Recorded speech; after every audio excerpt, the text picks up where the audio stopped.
Thank you and welcome to the show this morning. The topic this morning is the African in the New World, and we're fortunate to have with us to talk about the African in the New World, Dr. AAl-Hadid. Dr. AAl-Hadid is the chairperson of the Africana Studies Department at Tennessee State University. And of course, Dr. AAl-Hadid, let me welcome you to the show this morning. Thank you for having me back, Dr. Haney. You know, Dr. AAl-Hadid, I think one of the most important topics that we can talk about dealing with the Africana Studies Department is to talk about the African in the New World. But before we get into that, let's have you to give us some information. You've been with us on a number of occasions, but still perhaps there are some people who might not know you. And so let's have you to give us some information about your background, your education, and some of the things that were significant in your life that eventually led you to the chairmanship of the Africana Studies Department at Tennessee State University. And in the meantime, you know, you can throw in some information about that department as you talk about that kind of information. And then we'll talk about the African in the New World and related topics. Yes, I'll start with the fact that I was born in Montgomery, Alabama, which is the cradle of the Confederacy. I grew up there, went to George Washington Carver High School, and I finished Alabama State University with a double major in sociology and psychology. While at Alabama State University and also at Carver, I participated in the Montgomery bus boycott in 1955 and also in the Selma and Montgomery March in 1965. After graduating from Alabama State, I went out to the West Coast and I enrolled at the University of California in Santa Barbara in graduate school, where I received my doctorate degree there in sociology and a master's degree in educational psychology.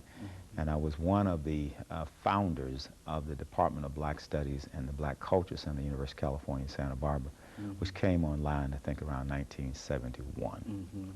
And then I left there and came to Nashville, where I've been on the faculty at Tennessee State since 1973. I started a concept called the Great Debate, and it's an intellectual and cultural forum in which we look at the ideas of Dr. Martin Luther King and Malcolm X to debate contemporary issues. We just recently had a debate on whether or not all TSU students should be required to take an African-centered course. This was last Friday. Became the chair of the Department of Africana Studies in the fall of 1994. The department has been in effect since that time. We have had two graduates. One graduated in May of this year, and another one graduated in August of '97.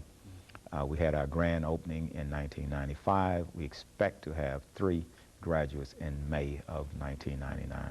And so you're making tremendous progress in terms of bringing that as a concept onto the university campus at Tennessee State University. Yes, sir. The department is growing, it's getting strong. We have approximately 25 majors in the department.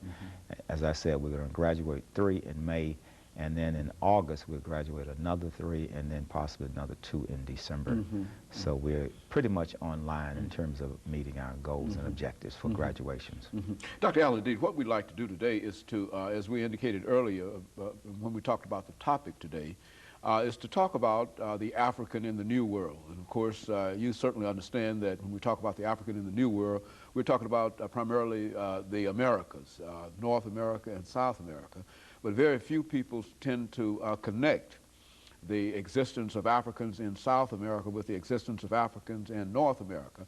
And so let's have you to, first of all, talk about the African in the New World. That is, to give us some information relative to him, his very presence in the New World, and then to sort of zero in during the rest of the program on his existence in South America, and then his existence in North America, perhaps if you want to make a comment, however you wish to do it. But essentially, that's the kind of idea that these are the ideas that we want to try to introduce this morning and to have you to talk about. Well, let me just start in terms of a baseline. Our very department, the Department of Africana Studies, is premised on that very idea that the African world community is divided into the African continent and the diaspora. As you well put it, most of the diaspora, at least in the Western world, tend to be in the New World, which would include South America, the Caribbean, and we might also include Canada in that configuration, as well as North America.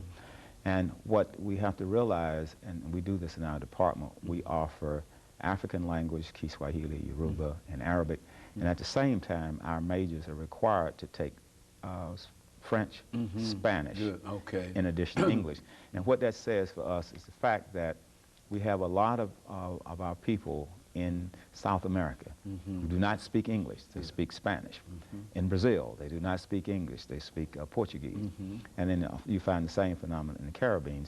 So it's very important for us to understand that we have people of African descent throughout the Caribbean and South America. Let me just take maybe two as illustrations, or maybe two or three as illustration. Let's start first of all with Haiti. Haiti became a black republic, the first black republic in the Western Hemisphere in 1804. Toussaint Louverture, Desmond and Boukman, Dessalines rather than Boukman, fought against Napoleon's finest army and created a black republic. That movement in Haiti sort of inspired the abolitionist movement, at least the rebellions on the part of people such as Nat Turner, Denmark Vesey, and they always tried to keep Africans who were in captivity in North America from knowing about the Haitian Revolution because they did not want it to inspire. But nevertheless, people such as Nat Turner and others got wind of what had happened in Haiti, and they began to revolt and start insurrections. So Haiti represents a flashpoint for that whole understanding of the Caribbean. Another country that we should also know, in Haiti, they speak Creole and French because there was the last colonizer were the French. At first, they were colonized by the Spanish, and then the French came in and colonized Haiti. Jamaica is also very important. Jamaica is important because of the Maroons. These were the brothers and sisters that got off the ships and ran into the mountains and established African cultures there after they escaped from the plantation. In fact, many of them didn't even work on the plantations, and some escaped and went into the mountains. And then we also know Jamaica from the emergence of Marcus Garvey, who came to this country at the turn of the century, and the age of Garvey was after the age of Washington, which ended around 1915, and then Garvey sort of took over from that point, went primarily through the 1920s. But Garvey traveled throughout the Caribbean. He traveled throughout South America, and he saw all of these African people there, and he asked the question, where's the black man's government? And he said, then he started thinking, he said he wanted to develop a powerful connection with Africa. He wanted to organize all people of African descent in South America, North America, Canada, and the Caribbean. Let's turn sort of quickly to Brazil. Good, very good. Brazil is a very interesting country. It is. Brazil has approximately 160 million people. Now, it's somewhat difficult to go into Brazil. In fact, if you look in the almanac and look under Brazil and look at the ethnic groups, you'll find that you only have Brazil, 6% of Brazilians self-identify as Africans.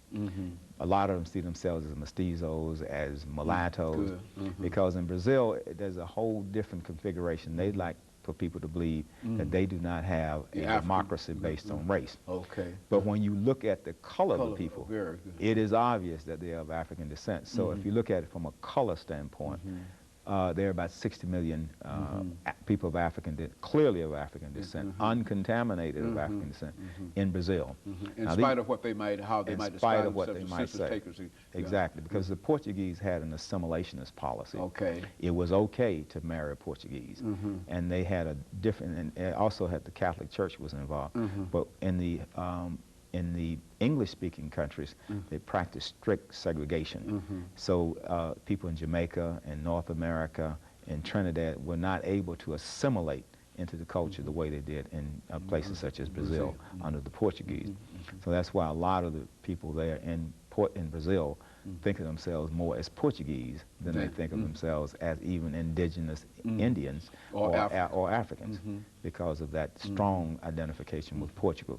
And you will find the same phenomenon in a lot of the Spanish-speaking areas when they too were allowed to assimilate into the Spanish culture. So it's somewhat different from those of us that are in what we call Anglophone, or the English-speaking part of the world. The Francophones and those who speak Portuguese and Spanish have a whole different idea about their identity because they were allowed to assimilate. And let me interrupt here, Dr. Al-Hadid, and to break for this commercial break, and we'll be back with you following this short commercial break. The chairperson